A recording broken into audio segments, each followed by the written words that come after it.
क्या हुआ जब अयोध्या राम मंदिर में नासा के वैज्ञानिक को मिला कुछ ऐसा जिसे देखकर सभी के रोंगटे खड़े हो गए। यह घटना देखकर आपके भी पैरों तले जमीन खिसक जाएगी, क्योंकि आज विज्ञान भी सनातन के सामने झुकने वाला है। क्योंकि जब कुछ भी नहीं था तब भी सनातन ही था। आजकल के वैज्ञानिक कई बार प्रभु श्री राम को काल्पनिक बताने की कोशिश करते हैं। उनका मानना होता है कि रामायण तो कभी हुई नहीं थी, लेकिन जब सोमेश शर्मा नाम के वैज्ञानिक राम मंदिर पहुंचे तो उनके साथ ऐसे ऐसे चमत्कार हुए जिसके बारे में जानकर आपके भी रोंगटे खड़े हो जाएंगे।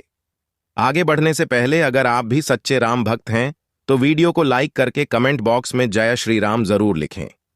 राम मंदिर बनना हम सभी सनातनियों के लिए एक सपना था, और जब 22 जनवरी 2024 को भव्य राम मंदिर का प्राण प्रतिष्ठा का समारोह हुआ तो पूरे देश में खुशी की लहर दौड़ पड़ी। हर कोई झूम रहा था और अपने घर में दिवाली मना रहा था, क्योंकि ये 500 साल के संघर्ष का नतीजा था।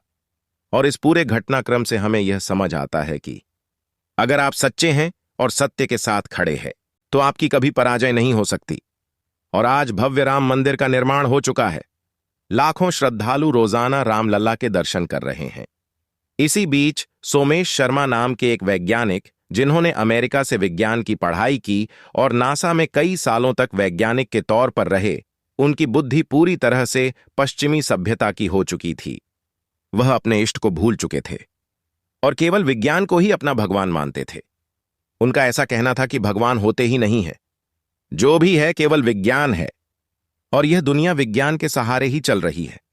लेकिन अयोध्या के राम मंदिर में उन्हें जीवन का बहुत बड़ा सबक मिलने वाला था, क्योंकि जब वह कुछ दिन छुट्टियां मनाने के लिए भारत में अपने घर दिल्ली आए हुए थे, तब राम मंदिर के प्राण प्रतिष्ठा का समारोह हुआ और अगले ही दिन से आम श्रद्धालुओं की दर्शन के लिए भीड़ लग गई।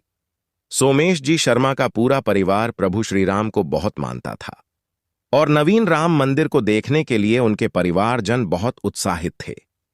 तो सभी ने आग्रह किया कि एक साथ मिलकर सबको राम मंदिर देखने जाना चाहिए। लेकिन सोमेश जी शर्मा इस बात से राजी नहीं थे, लेकिन बच्चों के कहने पर वे राजी हो गए।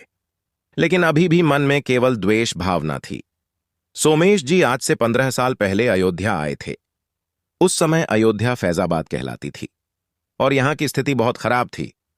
लेकिन जब वह साल 2024 में अयोध्या पहुंचे तो अयोध्या की भव्यता देखकर उनके भी रोंगटे खड़े हो गए।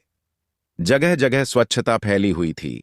जगह जगह पर भगवान श्री राम और रामायण से संबंधित कलाकृतियां बनी हुई थीं। चाहे स्टेशन हो या एयरपोर्ट, सब कुछ भगवा रंग में रंगा हुआ था। ऐसा लग रहा था प्रभु श्री राम का ये मंदिर अपने साथ अयोध्या का विकास भी लेकर आया है। लेकिन सोमेश जी तो अपने विज्ञान को लेकर बैठे हुए थे। वह रामलला की उस मूर्ति को केवल एक पत्थर की मूर्त मानते थे। लेकिन कहते हैं ना, जब कोई भक्त अपने भगवान को नहीं मानता तो उसे सही रास्ते पर लाने का काम भी भगवान ही करते हैं। जब सोमेश जी शर्मा ने देखा कि राम मंदिर के अंदर जाने के लिए हजारों श्रद्धालुओं की भीड़ है, तो उन्होंने अपने परिवार को आगे कर दिया और खुद पीछे लौट रहे थे। लेकिन उनका परिवार नहीं माना और उन्हें जबरदस्ती राम मंदिर की लाइन में लगाया। जैसे जैसे राम मंदिर में आगे बढ़ रहे थे, भक्तों की प्रभु श्री राम के प्रति आस्था देखकर वह काफी हैरान थे, क्योंकि लोगों के अंदर अपने आराध्य की वजह से हिम्मत थी, जीवन में कुछ कर दिखाने की प्रेरणा थी। लेकिन अभी भी वह विज्ञान पर ही टिके हुए थे, क्योंकि वह एक नासा के वैज्ञानिक थे। तभी 4 से 5 घंटे लाइन में लगकर वह रामलला के दरबार में पहुंचे। वहां पर उन्होंने अचानक एक बड़ा चमत्कार देखा। उन्हें दक्षिण द्वार की ओर से एक बंदर आता हुआ दिखाई दिया, जो गुड़ मंडप से होते हुए सीधा रामलला के चरणों में जाकर बैठ गया। राम मंदिर ट्रस्ट का कहना था कि साक्षात हनुमान जी अपने प्रभु के दर्शन करने आए थे। सोमेश जी शर्मा ने जब यह देखा तो उन्होंने पाया कि प्रभु श्री राम के प्रति आस्था केवल मनुष्यों में नहीं बल्कि जानवरों में भी है। यहां पर उनके अंदर बदलाव की सबसे पहली झलक नजर आ रही थी। इसके बाद अचानक कि उनका पर्स कहीं पर गायब हो गया। जब वह राम मंदिर से बाहर आए तो अपने परिवार वालों को उन्होंने बताया। उनके परिवार वालों का कहना था कि आप चिंता मत करो, प्रभु श्री राम आपका पर्स जरूर लौटा देंगे। तो सोमेश जी का कहना था कि मेरा पर्स तुम्हारे भगवान के दरबार में चोरी हो गया, इससे बड़ी शर्मिंदगी की बात क्या हो सकती है। लेकिन उनकी एक बेटी ने कहा कि कल मैंने आपके पर्स के अंदर एक छोटी सी हनुमान चालीसा रख दी थी। यकीन मानिए किसी न किसी तरह आपका पर्स पुनः जरूर मिलेगा। आप प्रभु श्री राम पर भरोसा रखिए। फिर सभी लोग इंतजार करने लगे और इधर उधर पर्स को ढूंढने लगे। तभी वहां पर एक और बड़ा चमत्कार हुआ। वही बंदर जो दक्षिण द्वार से गर्भगृह में गया था, वह सोमेश जी का पर्स हाथ में लेके हुए दिखाई दिया। इसके बाद उन्होंने उस बंदर को एक केला दिया और फिर उस बंदर ने उनका पर्स लौटा दिया। सभी लोग इसे प्रभु श्री राम का ही चमत्कार मान रहे थे। सोमेश जी भी हैरान रह गए, लेकिन अभी भी विज्ञान उनके ऊपर विज्ञान हावी था। वो इस घटना को केवल एक संयोग की तरह देख रहा था, लेकिन फिर कुछ ऐसा हुआ जिससे सभी एक सदमे में चले गए। अचानक उस परिवार की छोटी बच्ची आराध्या कहीं गायब हो गई।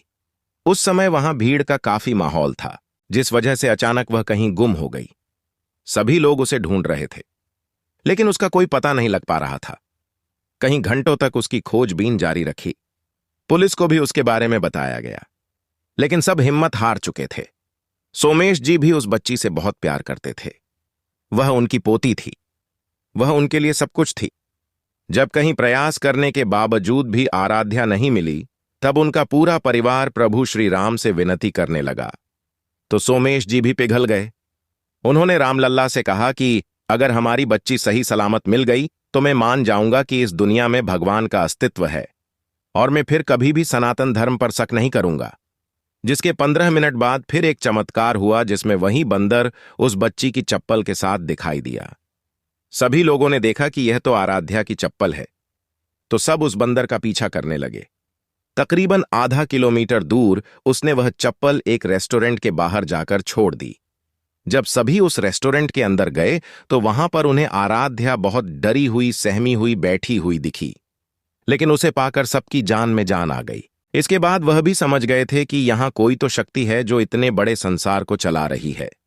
वे प्रभु श्री राम के चरणों में झुक गए और सदैव सदैव के लिए उन्हीं के बनकर रह गए। अर्थात आज नासा का एक वैज्ञानिक भी प्रभु श्री राम के चमत्कार के सामने अपने घुटने टेक चुका था। अयोध्या के राम मंदिर आना उनके जीवन का सबसे महत्वपूर्ण पल था, क्योंकि यही आकार उन्हें अपने धर्म का ज्ञान हुआ और भगवान की प्राप्ति हुई। विज्ञान अपनी जगह सही है, लेकिन धर्म के आस्था रखना, भगवान के प्रति विश्वास रखना भक्त को एक विश्वास देता है, एक हिम्मत देता है, जिसके बल पर वह जीवन में जरूर कुछ बड़ा करता है। जब से प्रभु श्री राम का भव्य मंदिर बनकर तैयार हुआ, तब से कहीं चमत्कार अयोध्या में देखने को मिल रहे हैं। स्थानीय लोगों का कहना है कि अब राम युग आ गया है, क्योंकि इस भव्य मंदिर के साथ अयोध्या का रूप रंग भी पूरी तरह से बदल चुका है। लेकिन जब हम सोचते हैं उन कार सेवकों के बारे में जिन्होंने हंसते हंसते अपने सीने पर गोली खा ली, तो हमारी आंखें नम हो जाती हैं, क्योंकि अगर आज वे इस दृश्य को अपनी आंखों से देखते तो बात कुछ और होती। लेकिन यह को भव्य राम मंदिर का निर्माण हुआ है, यह उनके ही बलिदान का प्रतीक है। आज हम इसे बनता हुआ देख पाए, यह हमारा सौभाग्य है। लेकिन कितने बलिदानों के बाद इस राम मंदिर का निर्माण हुआ है, इस बात से हम आज भी अनजान हैं, क्योंकि पिछले 500 साल के भीतर कहीं लोगों ने इसकी रक्षा के लिए अपने प्राणों को त्याग दिया, कहीं साधु संतों ने अपने प्राणों का बलिदान दिया। तब जाकर आज हमें यह दिन देखने को मिला है। साथ ही साथ अयोध्या में भव्य राम मंदिर बनने के बाद अब तैयारी है काशी और मथुरा की। जब राम मंदिर में प्राण प्रतिष्ठा का समारोह हुआ तो काशी विश्वनाथ में भी अपना होश खो दिया और रातों रात बैरिकेड तुड़वा दिए, और रात्रि 3 बजे से ज्ञानवापी मस्जिद के तहखाने में पूजा पाठ का कार्य शुरू हो गया। यानी कि अब संतान धर्म का बिगुल बज चुका है और जल्द मथुरा की बारी भी आने वाली है। भारत में कहीं मंदिरों को तोड़कर मस्जिदों का निर्माण हुआ और अब हम अपना अधिकार लेकर रहेंगे। अगर आपको भी आज की वीडियो पसंद आई हो तो लाइक जरूर करें। रोजाना ऐसी सत्य चमत्कारी घटनाएं देखने के लिए हमारे चैनल को सब्सक्राइब जरूर कर लें।